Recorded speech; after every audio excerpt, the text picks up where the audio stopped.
is my paper, and it's rough. Yeah. I'm not going to apologize for it. It is what it is.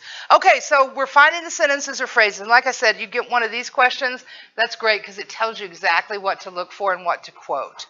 All right, introduction. What do we got to do? Set the context, provide the name of the author and title of the work, and a clear thesis. So, Ray Bradbury's classic story, The Pedestrian, is very simple.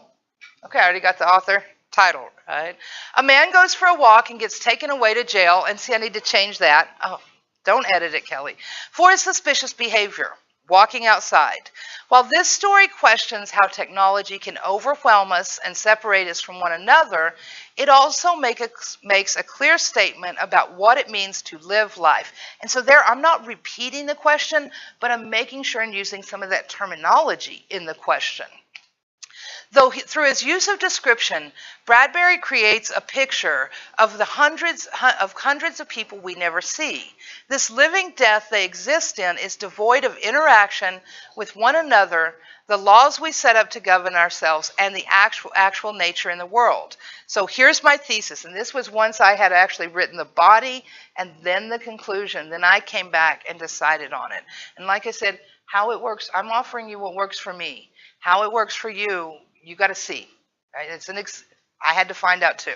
So for Bradbury thesis, living is more than being isolated. It is interacting with our world and the people in it.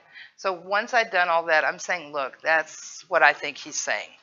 So body, topic, sentence, evidence, interpret, and discuss. That's our little so whats. Throughout the story, Mr. Mead doesn't interact with a single human, but Bradbury doesn't simply show us that. He makes a clear point of saying that at the first of the story, noting that Mr. Mead was alone in his world of AD 2053. And so here, notice I finished the quote.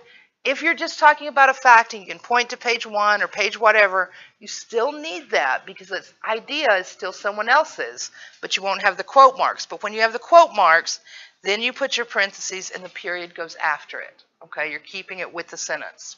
Moments later, we are told that on his way, he would see the cottages and homes with their dark windows, and it was not unequal to walking through a graveyard where only the faintest glimmers of firefly light appeared in flickers behind the windows. And notice how I didn't just drop these quotes in without I attached them moments later, noting that Mr. Mead was alone. You got to attach those to your sentences. If not, you're baking that cake by putting the mix in, cracking the eggs on top, and putting it in the oven. We don't want any of that, okay? No dropped quotes. So now here I start with the evidence. So this evidence, the topic, sentence, evidence, that kind of thing, it does not always have to go in that order, and that's about style. His view of these houses as graveyards creates a separation between him being alive and the houses, and therefore their residents, if there are any, being dead. While he notices all of these details, the residents do not even look out or appear. In this case, Mr. Mead is living by simply being out in the world. So how is Mr. Mead doing this? So here I'm going from the story to that question is really about what is Bradbury saying about what it means to be alive at all. So I got to connect this to the bigger world. While we can physically live in seclusion, the comparison of the houses to graveyards brings up images of death. This very comparison shows that Bradbury sees living as more than simple existence. It is, in fact, predicated on the idea that living is more than simply being alive. In another moment, so here, I've got my topic sentence in the middle again, okay? In another moment, Mr. Mead stops and imagines his world in a different way.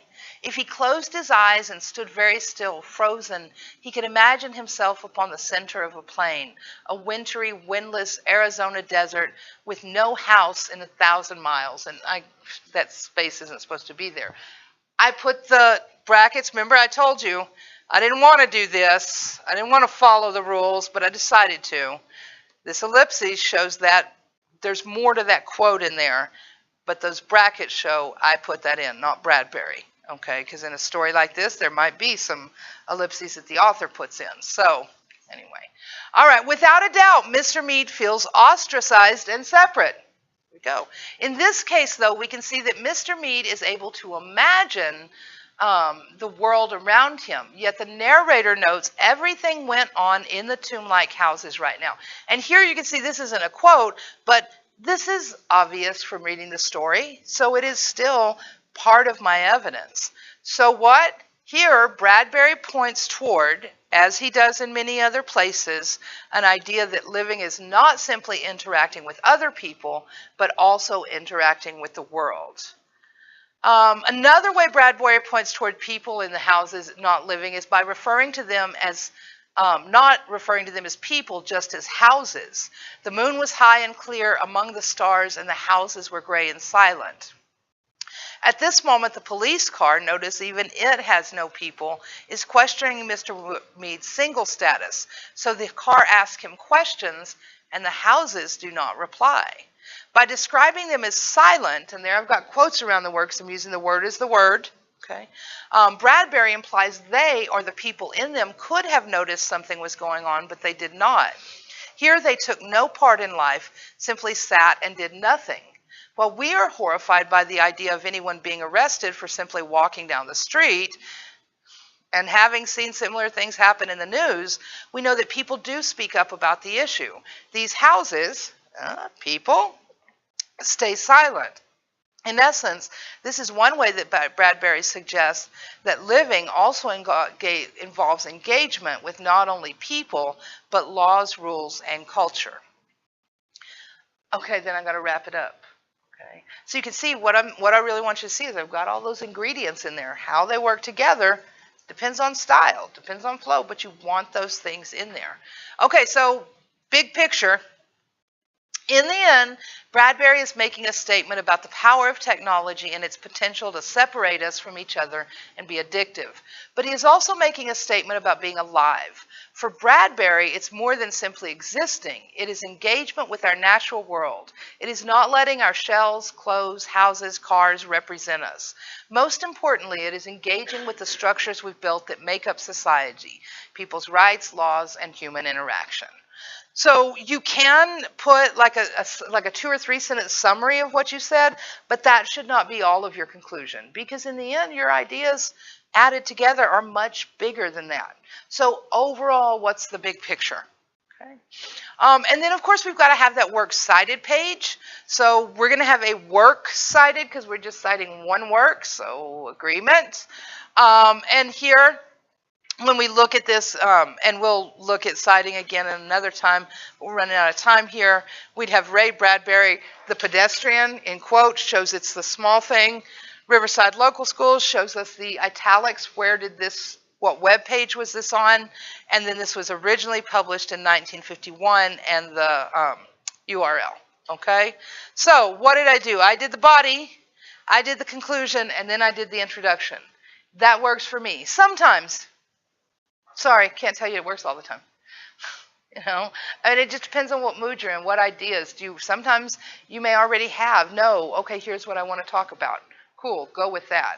But this is also a way that, you know, I sat down and said, oh shit, I really need to do this before I go to my mini master class. Let me write an essay.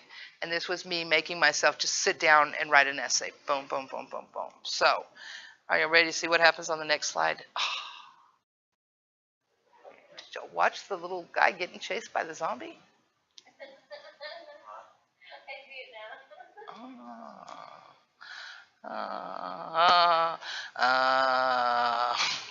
So you always quote and cite correctly. You use that convention for the writer's name. You make sure to clarify your thesis at the beginning, in the middle, follow through. Don't summarize. Don't use a quote unless it's relevant. I didn't talk about a lot of other things in that story. They weren't part of what I was saying. Don't call the author by his or her first name. I would never call Ray Bradbury Ray. Okay? I feel like so disrespectful just saying that. Okay? Willie for Shakespeare. No, not going to do that. And don't use that informal voice. Were there really any? I know I had a few big words here and there, but many in that paper? Most of it was pretty. I used we, exactly, and so that is one of the ways to escape that. I can't use the I, because and especially a question like that, if it's asking you some relevance about society, well, we is society. Make sure you know who your we is, not just the royal we, but We, society, if you're talking about, Americans, Facebook users, TV watchers, whatever it is. So, cool beans.